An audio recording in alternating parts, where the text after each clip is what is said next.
Bonjour à tous et bonjour à toutes.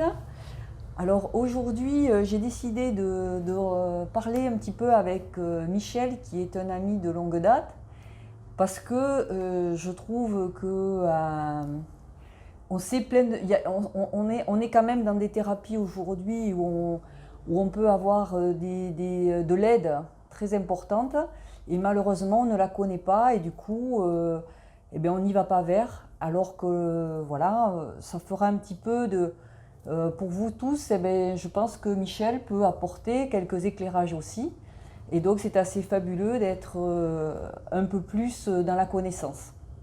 Bonjour Michel. Bonjour à tous, oui. Voilà, je me présente en tant que dentiste énergétique, que j'ai exercé cette profession pendant 30 ans. Et maintenant, je fais naturopathe avec la vision médecine chinoise qu'on développera plus tard. L'intérêt de la dentisterie énergétique ou quantique, c'est que à chaque dent correspondent des organes, donc on ne peut pas mettre n'importe quoi en bouche. Et il faut que les thérapeutes, les dentistes apprennent à tester les produits qu'ils vont mettre en bouche pour ne pas perturber à distance différents organes. Voilà ce qu'on peut présenter au départ. Ça a été un cheminement assez long. Peu de thérapeutes étaient intéressés dans les années 80, mais ça nous a permis d'ouvrir des portes, on va dire, aux thérapeutes et d'aller vers une dentisterie plus holistique. Oui, et donc Michel Arteil, à vrai dire, je t'ai rencontré dans les années, je crois, dans les 90, hein, parce que j'allais voir beaucoup de dentistes qu'on dit holistiques. Et donc, quand j'ai rencontré Michel, ce qui m'a paru très passionnant, c'est qu'il travaillait sur les dents, mais à ce moment-là, je crois que tu avais un laboratoire. Et donc, il allait beaucoup plus loin, puisque moi, après, je suis devenue nutritionniste, donc c'est fabuleux pour moi aujourd'hui de voir qu'il y a des gens déjà à l'époque qui travaillaient déjà sur l'oligothérapie, donc les oligo-éléments. Et c'est ça, hein, un petit peu ce que tu faisais. Nous, on faisait des analyses d'urine pour vérifier les pathologies dentaires, surtout parodontales, entre autres, ou de posture même, qui apparaissaient dans les oligo-éléments analysés au niveau des urines. C'était la vision de la médecine tibétaine qui considérait que les mémoires cellulaires étaient éliminées dans les urines. Et donc ces analyses étaient remboursées par la sécurité sociale en plus, donc les gens pouvaient quand même y accéder. Et on faisait des préparations magistrales faites en pharmacie par donc les pharmaciens pour reconstituer la mémoire cellulaire à partir des oligo-éléments, dont les terres rares. Donc on a travaillé là-dessus longtemps. Malheureusement, la sécurité sociale a déremboursé toutes les préparations magistrales. Donc il n'y a pas eu que nous, les huiles essentielles, etc. On était déremboursés. On représentait peut-être 1% du chiffre d'affaires à la Sécu, mais ça a dérangé beaucoup de pharmaciens qui voulaient plutôt vendre, on va dire, des médicaments en boîte et pas se casser le bol à préparer des préparations magistrales.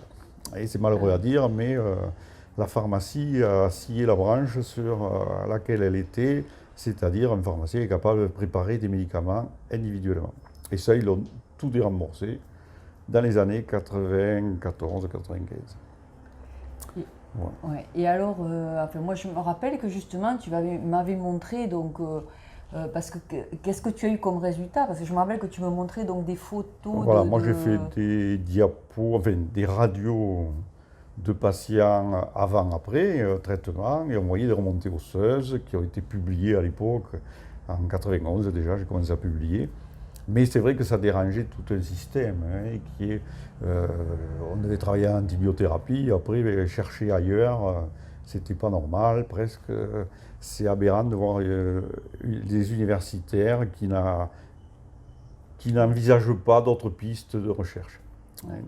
Donc moi j'avais fait quand même près de 1000 analyses sur mes patients, donc je pense que j'avais disons, un panel statistique assez intéressant, mais ça n'avait pas été trop validé.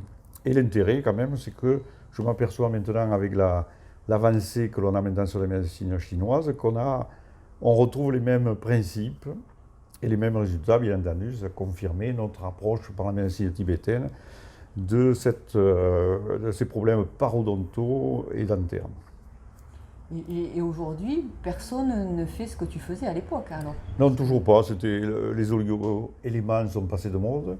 On était les seuls à travailler sur des terres rares, qui permet justement de restructurer, de relancer dans la vision quantique actuelle en plus, puisque tout ce qui est IRM, scanner, tout ça, travaille avec des terres rares.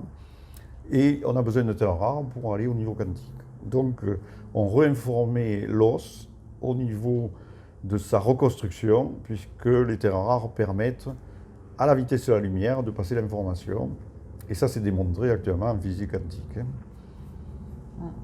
Et alors, après, tu as écrit ton premier livre, je crois? Alors, j'ai écrit, moi, Vos dents et vos hormones communiquent, qui a permis de faire voir aux dentistes quand même que, à travers les hormones aussi, les dents avaient une certaine information à passer. Et donc, ça a permis, moi, c'était le résultat de mes 20 ans à l'époque de pratique pour sortir en 2004 ce livre, pour permettre d'ouvrir des portes différentes. Et maintenant, j'ai continué à publier à travers médecine classique chinoise et aromathérapie vibratoire avec Didier Debar et Brigitte Couffignal, une vision différente aussi de l'aromathérapie qui est envoyer de la lumière sur des méridiens, donc éclairer nos zones d'ombre. Et j'ai fait la version, on va dire, dentaire, puisque tous les méridiens d'acupuncture, les 5 systèmes de méridiens d'acupuncture, arrivent sur les dents. Donc comment réinformer une dent à travers un méridien d'acupuncture et l'inverse. Donc on donne des dilutions d'huile essentielle, ce qu'on appelle des huiles aromatiques. Il n'y a que 5% d'huile essentielle qui vont passer l'information à la fois sur la dent et sur un point précis, soit des points puits, soit des points clés dans la tradition chinoise, pour réinformer tout le méridien. D'accord, donc ça c'est ton deuxième livre. Voilà, ça c'est le deuxième livre, et on continue, on est en train d'écrire le troisième, on va dire, avec d'autres thérapeutes, puisque là on sera plusieurs dentistes à publier nos travaux, on va dire, pour faire voir que la dentisterie a l'avenir devant elle pour aussi utiliser les dernières techniques qu'on ne rejette pas, bien entendu, que ce soit des lasers, etc., et les épauler, on va dire, par une vision où on va traiter les mémoires cellulaires, surtout, là c'est très intéressant, puisqu'on va revenir à la mémoire de nos origines, c'est-à-dire on peut aller sur les mémoires karmiques avec les différentes incarnations, pour essayer, si on les accepte, mais au moins la généalogie familiale, on va dire, essayer de nettoyer tout ce que nous ont transmis nos ancêtres.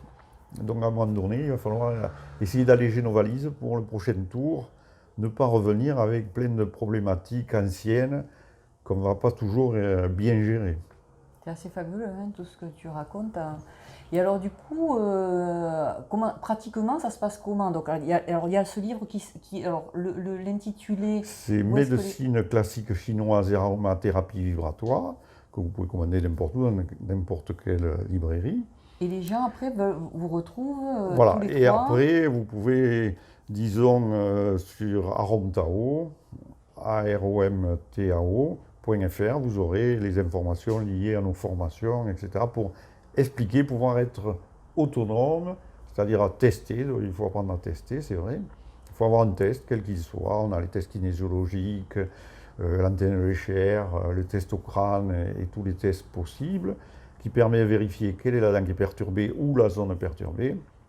Et à partir de là, avec des schémas de corrélation entre dents et méridiens, on permet de réinformer le système très rapidement. Et on a eu des travaux, dont Nicolas Stelling en Suisse, qui est un des plus grands dentistes énergétiques européens, a fait plein de tests avec aussi bien les ondes scalaires, le physioscan, les ondes scalaires, oui, le physioscan. Qu'est-ce qu'il a fait en fait Wikipédia, non pas Wikipédia, c'est pas ça. Et d'autres appareils pour montrer justement les tables de stabilométrie, pour montrer qu'on touche aussi bien la posture qu'en profondeur les méridiens. Hein. Donc c'est ça qui était intéressant, de vérifier nos théories par les machines actuelles de recherche de pointe au niveau disons, médecine énergétique. D'accord, donc vous donnez à vrai dire des mélanges, si je me rappelle bien, d'huile et d'huile essentielle. Voilà, on a 5% d'huile essentielle avec 95% d'huile d'amande douce, qui permet d'informer des points précis d'acupuncture. On informe les points d'acupuncture et les dents. Et à partir de là, le patient va se traiter tout seul d'abord aussi, une fois qu'on lui a fait voir les points ou appliquer, ce qui fait que tous les jours, c'est comme s'il allait voir un acupuncteur. Ça, c'est le merveilleux de la technique. On ne peut pas avoir un thérapeute tous les jours, mais le fait d'appliquer tous les jours soi-même le traitement fait qu'au bout d'un certain temps, on voit des transformations et des changements au niveau de la pathologie et au niveau même de la psychologie du patient qui évolue en comprenant ses problématiques personnelles. D'accord, c'est vrai que Michel a fait énormément de choses, il a un grand cursus. Hein. C'est vrai que maintenant il vous parle de médecine chinoise, il nous parle de l'arbre de vie, dont parle aussi beaucoup Annick de Souzenel dans son livre sur les symbolismes du corps humain. Donc il s'est spécialisé un peu dans toute cette globalité pour pouvoir arriver à avoir des résultats thérapeutiques qui soient vraiment très importants. Et il y a une chose aussi qui est importante aussi, parce que tu as été aussi président d'Odin. Voilà, moi j'ai été parmi les membres fondateurs d'Odin, c'est les dentistes énergétiques en France qui se sont réunis en 91 d'ailleurs à Strasbourg, où on a commencé à décider sous l'impulsion des dentistes énergéticiens, on va dire allemands, de la GZM. Odin s'est créé et a réuni tous les dentistes qui étaient dans une vision holistique et essayer de voir, de comparer nos travaux, donc pour pouvoir faire avancer la recherche dentaire. Et ce travail à travers Odin, moi j'ai été président pendant 6 ans pour essayer d'avancer et que ça continue bien entendu avec le président actuel qui est Grégory Elfenbein qui continue à faire avancer Odin vers une dynamique, disons, de recherche et de fraternité et confraternité entre tous les dentistes, que chacun amène sa vision et puisse étudier et se confronter entre nous pour essayer de faire avancer les choses. Parce que c'est la clinique, on est souvent tout seul dans un cabinet et on a besoin un peu du regard des autres confrères pour essayer d'avancer, d'essayer de mieux travailler pour le patient, pour essayer de mieux soigner nos patients. Donc cette vision-là qu'on défend à travers une association comme Odin. D'accord, c'est-à-dire que mieux soigner, pour toi, ça veut dire faire attention aux matériaux, faire attention qu'est-ce qu'on fait Comme je disais avant, on teste les matériaux qu'on va poser en bouche. On ne peut pas poser parce que tel produit va être très bien pour un patient, mais il n'ira pas sur celui-là. Donc il faut savoir adapter nos traitements à chaque patient. Donc il faut tester les différents produits que l'on a, les composites, essayer de ne plus mettre de métaux lourds en bouche comme les amalgames à base de mercure. Donc ça, on a éliminé depuis très longtemps. Nous, on n'en posait plus. Et essayer de trouver des composites adaptés aux patients ou d'autres ciments, les céramiques, les implants, tout ça, les métaux qu'on va mettre en bouche, pour ne pas créer de pile électrique, c'est-à-dire 2 métaux différents dans de l'eau salée, ça crée une pile électrique. C'est la définition qu'on a appris en seconde au lycée. Donc si vous mettez un amalgame et une couronne ou 2 couronnes de métaux différents, vous aurez obligatoirement une pile électrique, la salive est salée. Donc ça c'est mathématique, on va dire. Et ça se mesure en bouche. On peut très bien mesurer les courants électriques en bouche. Et toi, tu penses que ça peut avoir des incidences sur le corps? Et voilà, donc le fait que ce courant électrique est produit entre 2 dents va entraîner, par exemple les méridiens qui correspondent à chaque dent, va entraîner une perturbation. Et quand on fait voir au patient les trajets des méridiens, souvent il nous dit tiens, c'est vrai, j'ai mal au genou, justement, comme par hasard, le méridien passe par le genou, mais c'est un pur hasard.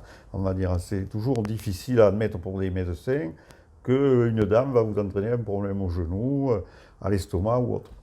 Donc en fait, on est global, on ne peut pas dire que le corps est indépendant, les dents ne sont pas indépendantes du corps.